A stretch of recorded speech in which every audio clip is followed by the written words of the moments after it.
Hi, my name is Professor Bill Corder. I'm going to be the person who's teaching you World Regional Geography this semester. Many times students will come to me and they'll say things like, the textbook is talking about X, Y, and Z. Meanwhile, you're talking about A, B, and C. Is this okay? Or they'll say, the textbook and you are contradicting each other. Or they'll say, that isn't in the textbook. Well, these things are all okay. In a World Regional Geography class, as you can imagine, people who major in geography have different specialties and they have different interests. Those people who go on and write textbooks may very well want to focus on certain things, and the professor may very well want to focus on other things. There's nothing wrong with that. There's some very positive things about this textbook. Number one, it's free.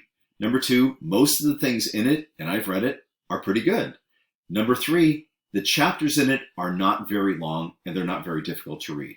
Because of these things, I've chosen to use this particular textbook. However, there will be times when the textbook and I are not at the same place. Kind of what happens is something like this. What may very well go on is that the textbook and I at some places are going to be overlapping, like my hands are.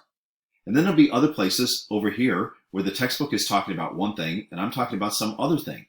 That's perfectly okay. Because by doing it that way, you get a broader view. You get the textbook's view and you get my view. In fact, there are things that you're going to see early on in this section where you look at it and you say, well, the textbook's saying this and he's saying this other thing.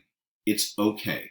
I'm going to give you quizzes on the textbook. There's going to be exams on the course in its totality. Both of these things are going to work together. The textbook will work with me. I will work with the textbook. So there's not going to be any problems if the textbook has some perspective over here and I have a perspective over here, where the textbook is talking about this over here and I'm talking about that over there. It's all going to be fine. See ya.